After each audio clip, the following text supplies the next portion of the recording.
Baiklah, kesempatan ini kita coba review kenapa sih oil chamber bisa kemasukan lumpur.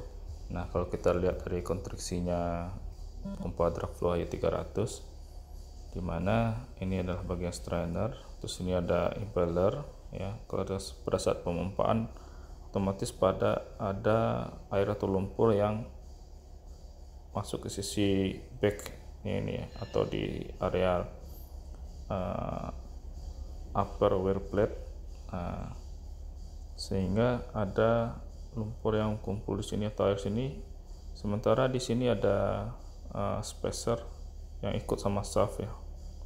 Nah, sini ada potensi celahnya. Nah, celah ini yang nanti indikasi lumpur atau airnya bisa masuk ke air chamber melalui area sealnya ini, lower seal.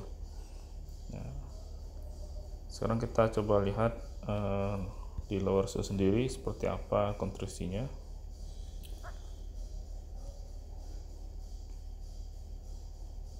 Nah, kalau kita perbesar kira-kira seperti ini rekan-rekan. Jadi potensi masuknya lumpur atau air itu adalah sisi celah sini ya, karena memang ini diberi clearance supaya bisa bergerak ya antara shaft sama bagiannya diam atau housingnya. Kalau clearance nya dimatiin otomatis kan akan ngejam ya. Nah, ketika clearance ini membesar ya, bisa dikena keausan atau kemiringan karena alignment shaftnya, sehingga lumpur itu masuk ke sisi sini dan masuk ke area seal, lower seal ya. Jadi kalau lumpur sudah masuk ke sini, walaupun kita grease-nya ada di sini ya, ada 2 titik grease di sini, maka akan kalah gitu ya. Jadi ini sebenarnya kalau oil chamber campur lumpur itu indikasi bahwa sudah terjadi kerusakan pada lower seal ya, lower seal ini. Nah, seperti itu. Kenapa dia bisa rusak? Karena itu tadi, karena ada misalignment ya, sehingga ada bagian yang sisi yang tertekan, ada yang tarik, sehingga celah di sini besar, atau lipsnya jadi rusak, atau karena kurangnya grease atau pelumasan sekaligus pendinginan ya pada saat dioperasi, karena si lip seal ini ketemu langsung sama sleeve ya, sleeve-nya shaft ini. Otomatis kalau seandainya pelumasannya kurang, akan muncul panas ya karena gesekan antara sleeve sama lip seal-nya. Efeknya apa? Lip seal-nya dikeras dan kemampuan dia untuk sealing itu akan berkurang.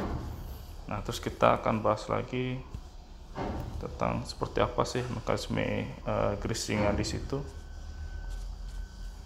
Nah, kalau kita lihat secara konstruksi, sebenarnya ada 3 titik untuk grease ya.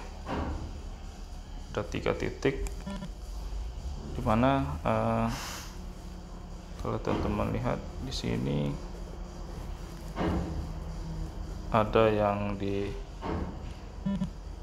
grease yang di untuk sisi central bearing ya, dia kuantitinya 400 gram dalam waktu 15 jam ya. Nah, ini fungsinya untuk melumasi bearing yang di tengah ya, bearing di tengah. Sementara ada grease yang sisi lower seal itu 400 gram juga. Terus ada lagi yang sisi paling bawah itu 250 gram. Jadi ini sama-sama untuk seal, tapi satunya untuk mengcover proteksi bagian bawah kalau seandainya ada menambah grease bagi bawah, dan memproteksi kalau seandainya ada lumpur yang akan masuk ke sisi seal. Terus ada lagi seal yang di sini 400 gram. Ini semuanya 400 gram dan 250 gram itu dalam waktu 8 jam ya. Ya, jadi 8 aja harus di reload. Nah, sementara kita sudah pakai auto loop, harapannya tidak terjadi kekurangan pelumasan grease pada lower seal ini ya. Nah, ketika oil chamber kita ini udah kemasukan lumpur, artinya indikasi yang seperti disampaikan tadi, ada kerusakan lah di area lower seal kita. Nah, kalau kondisi ini dengan oli yang 30 liter itu, kalau kita jual di lapangan nggak bakalan bisa ngedrain sampai semuanya ya, paling tinggal separuhnya saja, karena drainnya ada clearance antara bagian bawah sama port drainnya. Solusinya ya dilakukan flushing pada oli chamber ini. Nah, kalaupun kita habis flushing, pasti efek dari oli campur lumpur ini sudah merusak si lower bearing kita. Artinya secara lifetime bearing ini tidak panjang.